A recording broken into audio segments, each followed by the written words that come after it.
At this time, I would like to call the Leader of the Opposition, Honorable Dr. Gale Rigobert, to the podium to give a few remarks.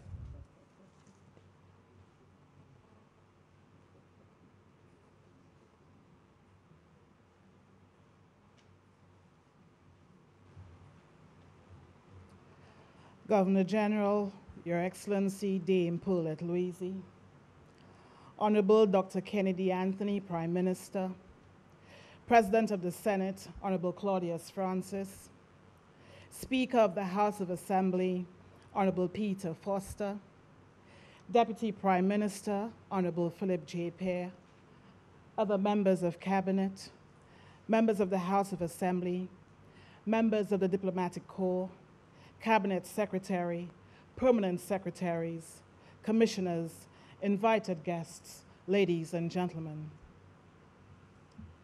My presence here suggests that we have arrived at a point in our historical evolution where we are ready to free this country from the stranglehold of bipartisan politics, that we are ready to release the energies of this country and to allow those best suited to chart the course of this country to do so without fear or favor. I recall having reflected on why it is we in St. Lucia are described as an underdeveloped people and underdeveloped nation. Is it because that our very insertion into the international division of labor meant that we were confined to the production of primary goods or raw materials?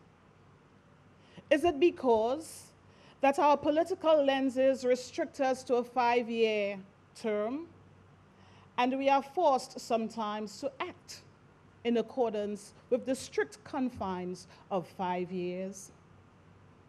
Is it that, according to one author, that those who have become developed have kicked away the ladder, and struggling nations like ourselves therefore find it very difficult to even get onto the first rung? Is it because that our colonial parents have grown tired, or what we refer to as aid fatigue? They've grown tired of financing our own development agenda, and so we are left to our own devices? Is it because that we have yet to recognize our inherent strength and to pool our respective resources to ensure that we can push this country ahead?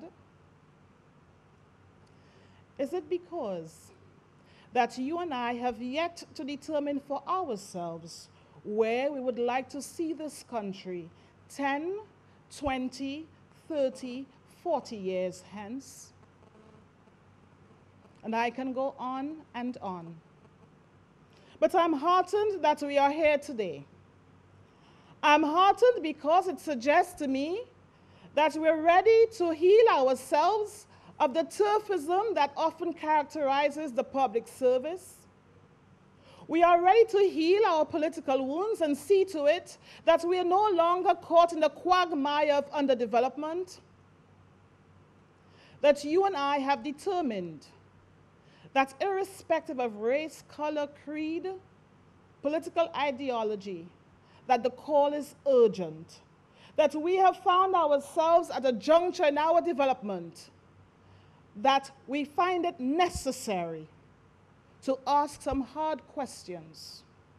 What do we need to do to raise the level of employment? What do we need to do to attract foreign direct investment? What do we need to do to ensure that our talented youth are adequately engaged and can not only fend for themselves, but make a meaningful contribution to the development of our country? I am heartened because, notwithstanding all of our daily challenges, that we recognize that our first and primary calling is to ensure that the somatic needs of our people are met. But I find it very interesting that even as we trace the genealogy of the word development itself, that along that genealogy you will find debates about top-down approaches, bottom-up approaches, as if to suggest that those at the top have the answer, those at the bottom have the answer, exclusive from each other. I think the time has come for us to recognize that it is indeed a consultative process with the top and the bottom actively engaged in charting a course for this nation. I recall the days, too, when the richest men and women in this country, their riches were defined by hard physical goods, whether it was land or diamonds or access to minerals. But the richest people in the world today are defined by what? Their gray matter, patents, the ability to think and problem solve. And that tells us, therefore, that in thinking through our own development agenda, we have to keep pace with the changes taking place in the global economy. So I urge my commissioners that notwithstanding all of the wonderful work that has preceded you, that inevitably you will have to elevate the discourse away from raw materials and primary commodities to thinking about how best can we employ our greatest resource, which is our people, i.e. the minds of our people, so that we can begin to produce things. We ourselves can begin to produce knowledge versus being the downloaders of knowledge. We often boast of having 2 Nobel laureates. Well, I don't think these are the first and the last that this country shall see if you do the right thing. If you ensure that little boys and girls are fed with a curriculum that does not prepare them to pass exams necessarily, but prepares them to engage others in maximizing their imagination and their innovation. Innovation must be the order of the day. We can no longer confine ourselves to being copycats. Our 2 Nobel laureates have already proven that we don't have to be copycats in this part of the world.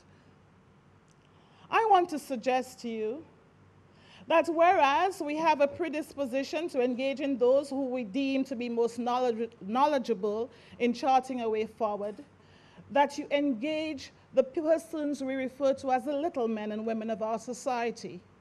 They live through an economic reality that debunks every economic theory that has ever been written. So that conversation is very important.